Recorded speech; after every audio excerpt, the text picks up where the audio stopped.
I'm going to read to you a little bit about the Gupta Empire, and I'm going to highlight a few important aspects that you could use for your menu assignment if you chose the Gupta Empire. So the Gupta Empire existed from 320 to 550 CE. That's the Common Era. It's noted for its achievements in the arts, architecture, sciences, religion, and philosophy. Chandragupta I started a rapid expansion, meaning he spread his empire and established himself as the first sovereign ruler of the empire. The empire began a period of overall prosperity and growth that continued for the next 2.5 centuries, which came to be known as the Golden Age in India's history. It is a golden age because of all of these achievements in the arts, architecture, science, religion, and philosophy. So I'm going to click here and I'm going to say good info. I'm going to hit comment. Politics and administration.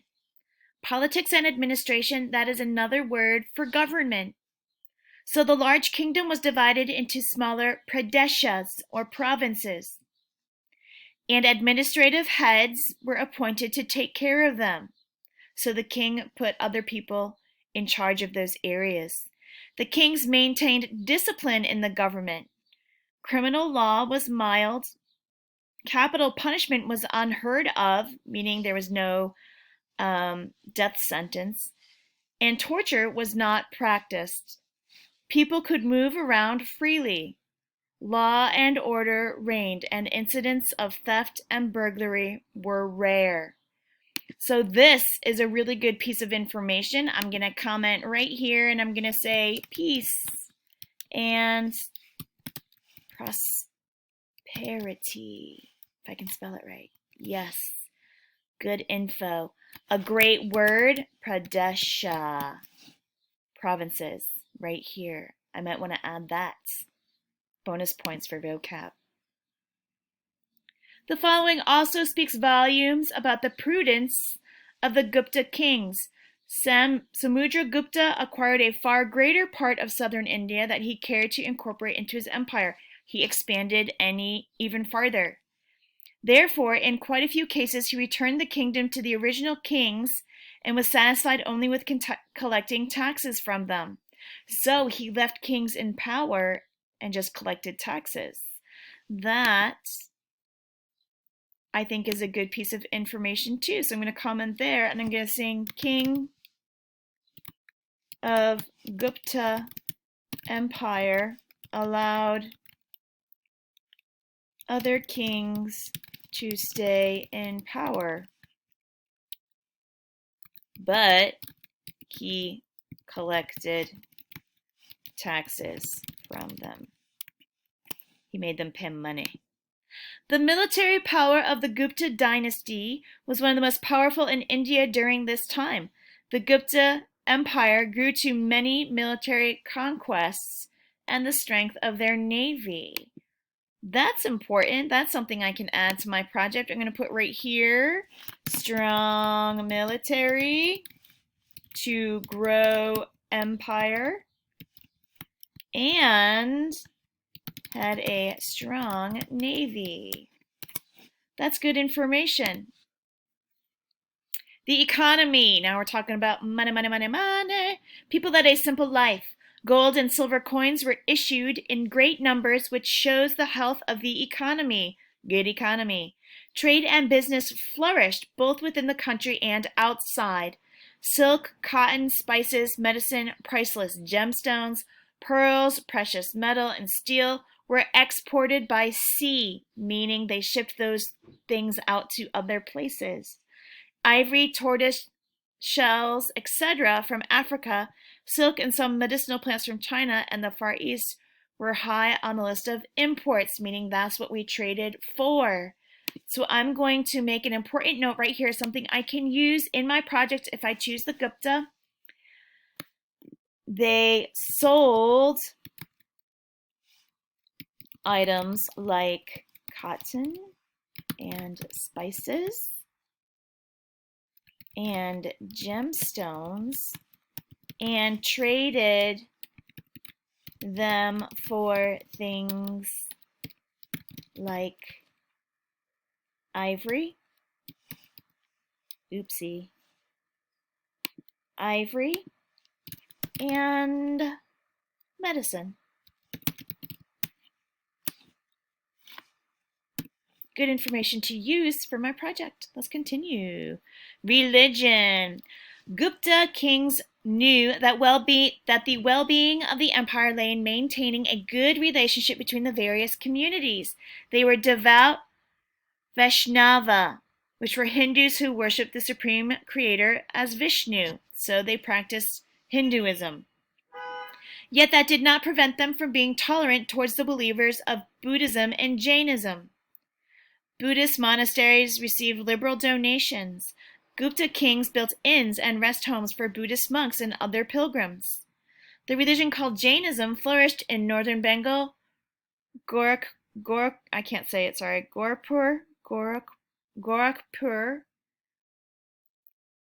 Udayagiri, and Gujarat.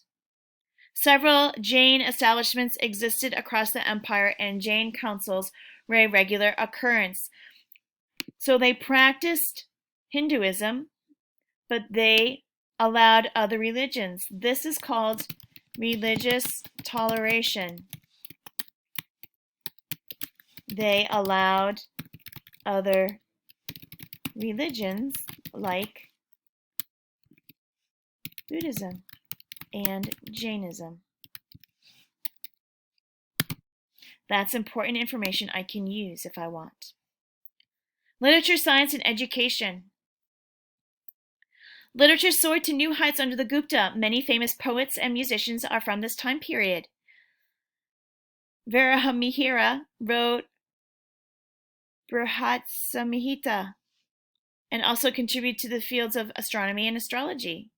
Genius mathematician and astronomer Aryabhata wrote Surya Siddhanta, which covered several aspects of geometry, trigonometry, and cosmology.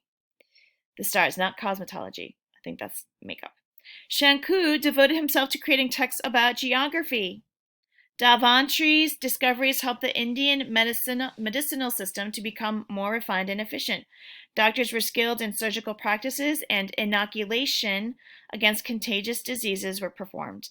The intellectual surge was not confined to the courts or among the royalty. All people were encouraged to learn the nuances of Sanskrit, literature, intellectual debate, music, and painting. Several educational institutions were set up, and existing ones received continuous support. What the heck does that mean? I'm going to write it in right here. Let's comment. Not there. Let's comment on all this great information. So we made advancements in medicine, math, geometry, which is math, geometry. We also made advancements in geography. These are a lot of good examples you can use in your project. Medicine, oh my gosh, the list keeps going on and on. And we'll say writing. Medicine and writing. Those are good examples of the accomplishments.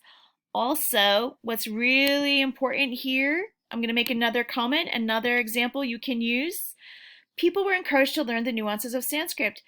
Everyone could learn new things. It was not just limited to the rich and famous, okay? That is a really good, important piece of information. Let's move on. Art, architecture, and culture. The finest examples of painting, sculpture, and architecture of the period can be found today in many places around India. The basic guidelines of Shilpa Shastra were followed everywhere, including town planning. Stone-studded golden stairways, iron pillars, intricately designed gold coins, jewelry and metal. Sculptures speak volumes about the skills of metalsmiths. Carved ivories, woodwork, brocades, and embroidered textile also thrived. Practicing music, dance, and 7 types of musical instruments, including veena, which is an Indian string instrument.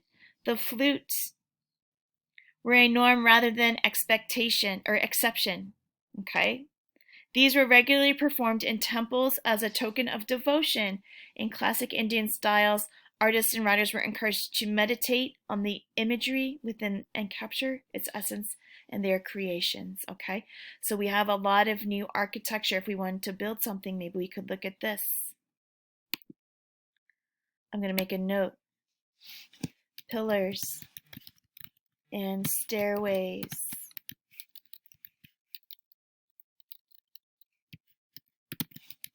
And architecture and design. I'll say flourished, right? Music and dance were also common among everyone, not just the rich. Beautiful. Okay.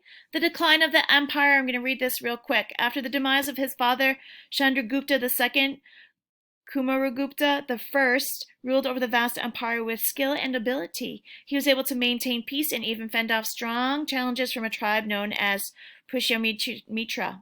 He was helped by his able son Skandragupta, who was the last of the sovereign rulers of the Gupta dynasty.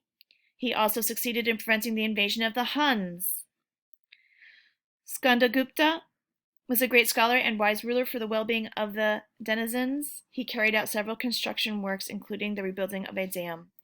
But these were the last of the glory days of the empire. You don't really need to focus on the decline, but we have some great notes about other things if you were interested in the Gupta.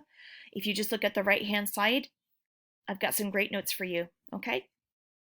Enjoy!